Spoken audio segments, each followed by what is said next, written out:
welcome to the Second Time podcast. Now that the introductory and background episodes are done, these weekly update style episodes will probably be the main format and frequency going forwards. It's the end of my 10th week of job hunting. I didn't apply for much in week 9 because my chronic conditions were flaring a lot, and I decided that after 8 weeks of hard work, I would only do the bare minimum and focus on my health. However, also in that week, and somehow I'm calling this the bare minimum, was an initial interview or screening call.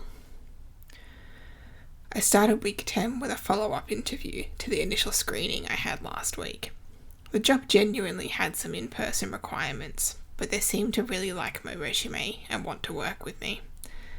I don't think they ever had a good idea about how this would work. For example, would the job be split into on-site tasks and remote tasks? But they didn't view disability as a barrier, and even though they seemed somewhat unfamiliar with remote work, they kept me on their shortlist. I also liked them as a charity because they have an end date they want to not be needed by a certain year. As someone who has the broad view that charity is a failure of government, it's my opinion that charities should not only have a business plan, but a plan to put themselves out of business. In the end, they went with the person who could do the in-person parts of the job, which is a reasonable rejection because it's a rare role where in-person was an actual, genuine requirement. It needed someone who could manage a physical space for work that had to be done in person. They said they'd like to keep my resume in case something else comes up. And while that's often a line, I do think they were genuine, and they are an expanding charity, so who knows what might come of it in the future. But of course, it means the job hunting must continue. Here's how the rest of the week went. Before I talk about rejection emails, this is the time to clarify that I'm not someone who gets my heart set on a job. Like I said in the tactics episode, I take a volume-based, generic approach. I don't have my heart set on a job when I apply. I just want to keep a roof over my head. One thing I'd like to see in recruitment is more accuracy in the rejection emails. I applied for a job around the start of June and received the rejection email for it this week. No big deal. Being housebound, most of my inbox is rejection emails. This email had the generic HR line of, someone had more relevant experience, which in this instance I find highly unlikely to be true because the job was a near replica of the one I finished working about 4 weeks ago.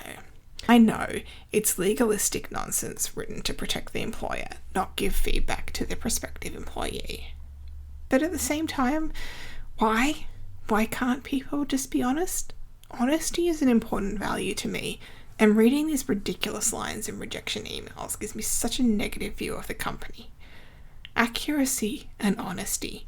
How have we reached a point in society where these are rare values? This was a big issue last time I job hunted, and it looks like it's continuing this time too. And now we move on to the bullshit portion of the week, where I talk about the excuses given for not letting me do tasks from home, tasks that can be legitimately be done from home. A recruiter sent me a job this week, so I sent my usual reply of asking if the client will let people work from home. I'm going to read you the reply I got. I checked the client brief and the expectation is full-time in-office attendance for the initial onboarding period of 1 to 2 months, after which transition to a hybrid working arrangement may be offered, 3 days in office, 2 remote. This is due to the need to engage with various stakeholders in the office setting, attend team meetings, and liaise with management on workload, progress, and feedback. If I'm going to be blunt, it's an absolute fucking load of bullshit when people use meetings as an excuse for needing to be in an office. Here are 2 excerpts of job ads with more nonsense in them. Job ad 1. While company national office is based in Sydney, we are open to considering exceptional candidates located elsewhere in Australia, with remote working arrangements available. Job ad 2. Brisbane, Australia, minimum 50% in office. Other locations may be considered for strong candidates. Why do you have to be an exceptional or strong prospective employee to be remote? Can the job tasks be done remotely or not? This is the actual question. The problem is, often none of these tasks need to be done in person. The employer wants them done in person, and the employer's wants are prioritised over my needs. This is the barrier I face in finding work. The barrier is not me. The barrier is the whims of prospective employers. Here's another one. These roles are advertised as hybrid, but a fully remote option will be considered. Then fucking advertise them as remote then.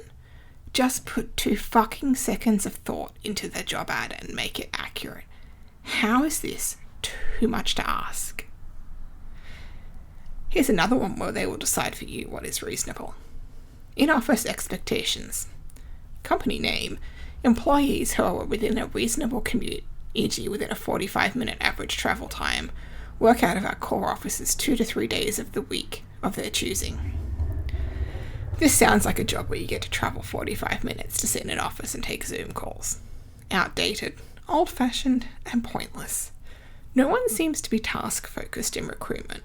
What do the tasks of the job need? Why is it so hard to expect basic standards of companies who are hiring? If people were focused on the actual needs of tasks within a job, not the employer wants, I would be able to get a job much, much easier. As I said in episode 0, in lockdown era, I was part of the privileged take your laptop home just in case crowd. And now that non-disabled people don't need that accommodation, I am denied it. The ableism in recruitment and employment desperately needs to be addressed. I mean, employers are so emboldened in this area that in March this year, they openly admitted to discrimination in a major news article. It's not me that needs fixing. It's employers and the enforcement of anti-discrimination laws who need to do better. Anyway, those are this week's experiences in job hunting as a disabled person. It's frustrating that I can see the faults in the system and yet be powerless to change them. I think that's the reason my consulting business never took up. Not because the service was a bad idea, but because businesses don't see discriminatory process and policy as something worth fixing. Show notes can be found at www.normalness.com/second-time.